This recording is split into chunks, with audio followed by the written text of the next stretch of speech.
The empty house. The house had once been alive. Daniel Carter remembered laughter echoing through its wide halls, remembered the warmth of candles at dinner and the soft rustle of silk when his wife passed through the rooms.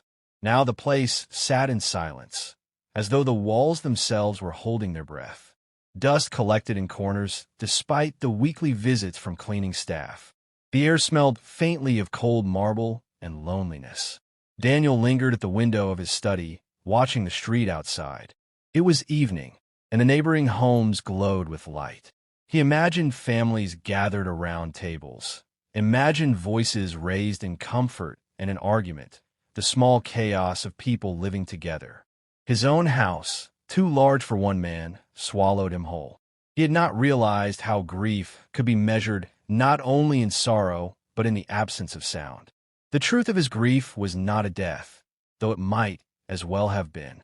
His wife, Victoria, was still alive, still moving in and out of his days like a ghost he could not banish. She dressed elegantly, spoke politely when others were listening, and carried herself as though she owed him nothing. Her absence was constant, marked by late meetings, work trips, and a phone that never left her hand. Daniel knew what those excuses meant. He had known for months. But confrontation required energy, and Daniel had none left. Instead, he had taken to hiring help to manage the house. The decision felt impersonal, like paying someone to keep loneliness from staining the furniture. That was how Elena Morris came to his door. She arrived on a Tuesday morning, dressed simply in jeans and a pale sweater, her dark hair tied back. She looked younger than he had expected, and for a moment Daniel wondered if he had made a mistake. Yet there was something steady in the way she introduced herself, polite but unflinching, as if she were accustomed to stepping into the quiet corners of other people's lives. "Mr. Carter?" she asked. He nodded. "Daniel is fine." She smiled faintly, not intrusively, and stepped inside. The air seemed to shift with her presence, a current of something gentler than he had felt in months. She set her bag down and began her work without fuss, moving quietly from room to room. Daniel returned to his study, though he found himself listening to the sound of her steps, the soft clatter of cloth against wood. She hummed once, barely audible, a tune without words. It startled him. He had forgotten what it was like to hear someone at ease under his roof. By afternoon, when Elena gathered her things to leave, the house looked no different to Daniel's eyes. Yet he noticed that the air felt lighter, as though dust had been brushed not only from the furniture, but from something within him. He almost thanked her, but the words caught. She was just a girl hired to clean, nothing more. The days followed a rhythm. Elena arrived twice a week, working efficiently and speaking little unless spoken to. Daniel found himself lingering in rooms where she worked, pretending to read while listening to the calm cadence of her movements. She treated the house with an odd tenderness, pausing over framed photographs as though acknowledging their importance, though she never asked questions. Victoria noticed once in passing. She had returned home unexpectedly, her perfume preceding her into the hallway. Elena had been gathering supplies when Victoria swept past her without acknowledgement, heels striking the floor like accusations. Daniel watched the exchange, the dismissal in Victoria's eyes, and felt a sting of shame. Later, when his wife left again with a practiced excuse, he found himself in the kitchen while Elena polished the counter. "I'm sorry about earlier," Daniel said. Elena looked up, puzzled. "Sorry. For my wife. She can be distant." Elena studied him for a moment, then offered a small, careful nod. "I didn't take it personally." Her restraint unsettled him more than if she had spoken freely. It reminded him how guarded she was, how she kept her emotions folded away. The days lengthened into weeks. Conversations grew slowly for necessity. Elena commented on a book left open on the coffee table, and Daniel admitted it had been months since he could focus long enough to finish a chapter. She recommended another title, her eyes lighting briefly when she spoke of it. For the first time in what felt like years, Daniel borrowed someone else's enthusiasm. Still, he wrestled with unease. He was a man married, even if only in name. He was a man living inside betrayal, yet unwilling to admit aloud that his marriage had already died. And here was this young woman, moving like sunlight through the shadows of his house, reminding him of what warmth felt like. On an evening heavy with rain, Daniel stood once more at the window, listening to the distant rumble of thunder. Elena's day of work had ended hours earlier, and the house had returned to its familiar silence. Yet he realized with a start that he missed her presence. The thought unsettled him, but it clung. He could not deny it anymore. The emptiness was no longer only about Victoria. It was about him, about the part of him that was beginning, dangerously, to want something again. And it terrified him. Cracks in the silence. The next weeks unfolded with a rhythm that both comforted and unsettled Daniel. Elena's visits brought a quiet order to his days, though he could not explain why her presence mattered so much. She never asked questions about his personal life, never pried into the shadows of his marriage. Yet somehow she saw more than she spoke. Victoria remained absent. When she appeared, she carried herself with the brisk detachment of someone merely inhabiting a house, not a marriage. She swept in wearing perfume too strong, lipstick too vivid, and when she offered Daniel a distracted kiss on the cheek, it felt like charity rather than intimacy. She scrolled through her phone while eating, her attention chained elsewhere. Daniel knew better than to ask where she had been. The answer lived in the silence between them, in the late-night phone calls muffled behind closed doors, in the way she slipped out of the house dressed, not for business, but for conquest. He tried to tell himself it no longer mattered. Yet the wound festered. It was Elena who noticed. One afternoon, she found Daniel in the library, seated before a fire he had not bothered to light. His gaze was fixed on a photograph of Victoria, one taken years ago, when she had still looked at him as if he were the center of her world. Elena paused, a cloth still in her hand, then set it aside. "Are you all right?" she asked softly. He startled, embarrassed to be caught in his brooding. "I'm fine. Just thinking." Her eyes lingered on the photograph before sliding back to him. Thinking rarely makes the weight any lighter. Her words struck deeper than he expected. He studied her, noticing the way she kept her shoulders squared, her expression composed. Yet he sensed her voice carried more than casual observation. "You sound like you know," he said. For the first time, she hesitated. "We all carry something," she replied. "Some of us just learn to carry it quietly." The conversation ended there, but the seed was planted. Daniel began to realize that Elena was not simply a presence filling the emptiness.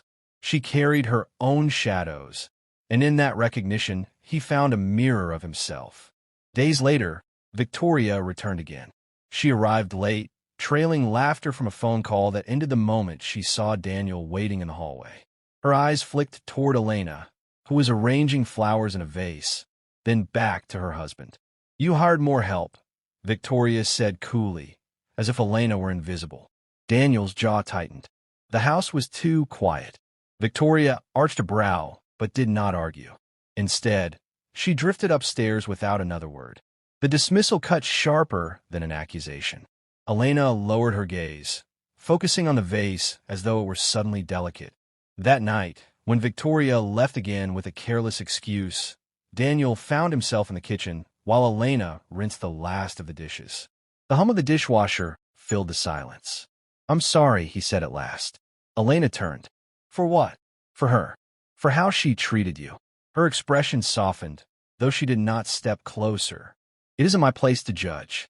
I only work here." "Still," he murmured, "you deserve kindness." The words surprised him as much as they surprised her. For a heartbeat, the air between them tightened, heavy with things unspoken.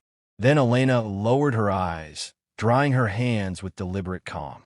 Over time, their conversations began to stretch beyond necessity. Elena mentioned a book she had read, and Daniel admitted he had abandoned novels months ago, unable to focus. She recommended one she loved, describing the way its characters wrestled with loneliness and found unexpected connection. Her eyes lit as she spoke, her restraint falling away for once, and Daniel found himself leaning forward just to catch her enthusiasm. He read it. Not quickly, not easily, but he read it, and when he told her what it had meant to him, her quiet smile felt like a victory. The intimacy was subtle, built of words and glances rather than touch. Yet Daniel began to feel the shape of temptation forming, dangerous and undeniable. Each evening, when Elena left, he caught himself wishing she would stay. Each time Victoria walked past him as though he were furniture, the thought pressed harder. Why remain shackled to a love that no longer existed? One evening, as Elena prepared to leave, rain began to fall, heavy against the windows. Daniel walked her to the door, watching the storm gather in the street. "You should wait until it eases," he said. She hesitated, then nodded, setting her bag aside. They stood in the entryway, the sound of rain filling the silence between them. It was nothing, a pause, a shared glance, but it was everything. Daniel realized in that moment that he had begun to look for her, not simply as an employee, but as a presence he needed. The storm outside raged on, and the storm inside him grew louder still. The forbidden flame. The storm that evening did not pass quickly. Rain hammered against the roof with unrelenting force, and thunder shook the windows as though trying to enter. Elena stood in the hallway, hesitant, her coat in her hands. Daniel knew he should tell her to leave, that she could manage with an umbrella or a quick dash to her car. Yet the thought of her walking into the downpour unsettled him. "Stay until it lightens," he said, his voice quieter than the rain. She studied him for a moment, weighing the offer, then set her coat aside. "All right." They moved into the sitting room, the only space where a lamp cast a golden glow against the storm-dark walls. Daniel poured them each a glass of wine, though he rarely drank anymore. Elena accepted it with a soft thank you, her fingers brushing the stem as though cautious not to take too much. The silence stretched, filled only by rain and the faint hum of electricity. Daniel sat across from her, watching the way her eyes followed the window, the storm reflected in their depth. He realized, with sudden clarity, how natural it felt to share this quiet with her. Not forced, not strained, simply shared. "You must think I'm foolish," he said finally. She turned toward him, puzzled. "Why?" "For holding on to something that's already gone. For pretending my marriage still has a heartbeat." Elena's expression shifted, compassion softening her features. "That isn't foolish. It's human. We all want to believe love can survive more than it sometimes does." Her words pierced him. He stared at his glass, the crimson liquid trembling with each rumble of thunder. "She doesn't see me anymore," he admitted. "Maybe she hasn't for years." Elena did not answer right away. When she finally spoke, her voice was quiet, steady. "Sometimes we don't realize how invisible we've become until someone reminds us we're still here." Daniel lifted his gaze, caught by the truth in her tone. She was not speaking only of him. For the first time, he wanted to ask about her own loneliness, but the words tangled in his throat. Instead, he found himself watching the way a stray strand of hair had slipped free from her tie, how it framed her face in the lamplight. The air shifted. Neither of them moved, yet the distance between them felt fragile, as though one breath could shatter it. "Elena," he murmured. She shook her head gently, though her eyes did not leave his. "This isn't wise." "I know." The storm cracked loudly outside, the sound a violent echo of what pressed between them. She looked down at her hands, fingers tightening around the glass, then set it aside with deliberate care. When she lifted her eyes again, the restraint had thinned. But wanting isn't something we always choose. The admission broke something in him. He crossed the space slowly, afraid that if he moved too quickly the moment would dissolve. She did not pull away when he sat beside her. For a long heartbeat, they simply breathed, the storm raging as witness. Then he touched her hand. It was the smallest gesture, yet it carried the weight of everything unspoken. The weeks of glances, the quiet conversations, the ache of two people unseen by the world around them. Elena's breath caught, her eyes closing for an instant. When she opened them again, the hesitation gave way to longing. Their kiss was not reckless at first. It was tentative, searching, a question neither dared put into words. But when her lips parted beneath his, when her hand lifted to rest lightly against his chest, restraint shattered. The kiss deepened, urgent now, as though both had been starving without realizing it. When they finally broke apart, the room seemed changed. The lamp glowed brighter, the air heavier, every sound amplified by the silence that followed.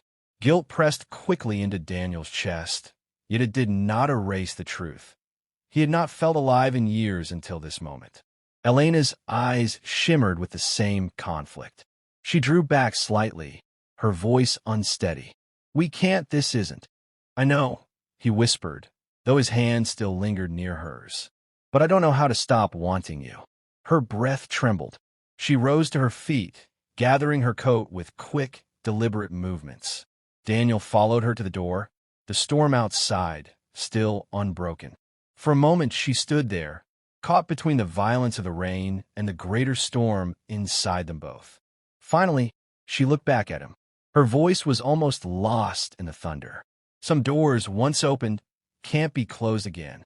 Then she stepped out into the rain, leaving Daniel with his heartbeat pounding louder than the storm. He closed the door behind her, leaning against it as though the wood could hold him upright. He knew what had begun could not be undone.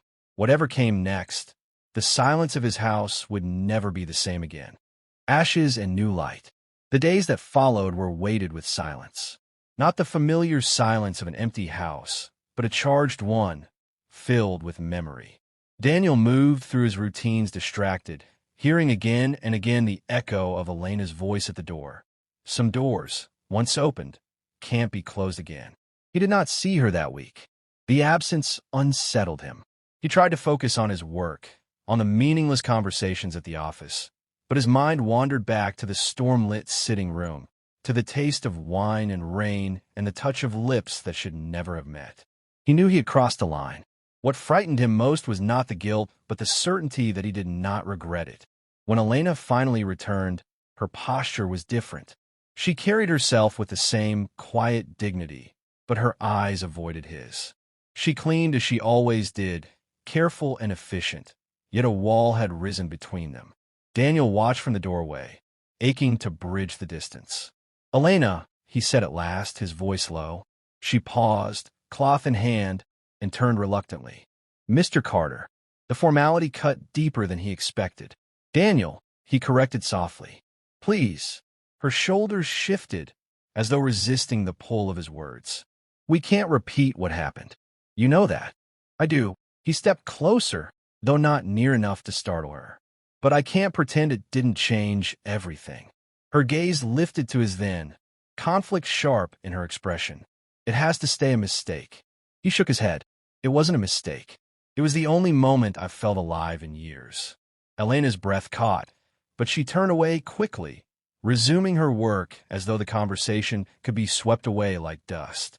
Yet Daniel saw the tremor in her hands. That night, the confrontation he had long avoided finally came. Victoria arrived home later than usual, her laughter still bright from wherever she had been. She set her phone on the counter carelessly, and the message that flashed across the screen erased any final pretense. Daniel did not need to read all of it. The words "can't wait to see you again tonight" were enough. He did not shout. The anger had burned itself out months ago. Instead, he looked at her with a clarity that surprised even him. "Victoria," he said, his voice steady, "we're finished." She blinked, caught off guard. "Finished? This marriage? Whatever this is. I won't live like this any longer." For a heartbeat, she searched his face, then laughed lightly, dismissive. "You think I haven't been finished for years?" Her words stung, but they also freed him. He nodded once, as though sealing a decision, and walked away. The house no longer belonged to them. It belonged to endings. The next morning, Elena arrived to find him waiting in the kitchen. She froze in the doorway, uncertainty flickering across her face. "I told her it's over," Daniel said simply. Shock widened her eyes. You told her?" "I couldn't keep pretending." "Not after—" He stopped, the memory of their kiss pressing between them. "Not after knowing what it feels like to be seen again." Elena set her bag down slowly. "Daniel, you can't end a marriage because of me. I ended it because it was already over. You only showed me I didn't have to stay buried in it." She looked at him for a long moment, her composure faltering. He wanted her to smile, to step toward him, to say that they could begin again. Instead, she shook her head gently. I can't be the reason, she whispered. Not the other woman, not the one they'll blame. That isn't who I am. The word struck like a blade. Yet he understood. She had her dignity, her quiet strength, and she would not sacrifice them to scandal. Then what happens now? He asked. Elena's eyes softened with sorrow. Now you learn to live again. And maybe one day, when the dust is settled, our paths will cross differently. She gathered her things with steady hands. Though he saw the emotion, she tried to hide. At the door, she turned back once, her expression a mixture of regret and hope. You're stronger than you think, Daniel. Don't forget that. Then she was gone. The sound of the door closing final and irrevocable. Daniel stood in the silence, but it was no longer the silence of grief. It was the silence of something ended and something else waiting to begin. He walked through the house, pausing at the window where he had once watched the world without belonging to it. For the first time, the emptiness did not terrify him. Victoria's betrayal had broken him. Elena's presence had reminded him of what tenderness could feel like. The rest, whether future love or simple peace, was unwritten. Daniel lifted the glass of wine he had left untouched from the night before. He set it aside, no longer needing it. He opened the window instead, letting the air of a new morning sweep through the house. The past was ashes, but even ashes could give way to light.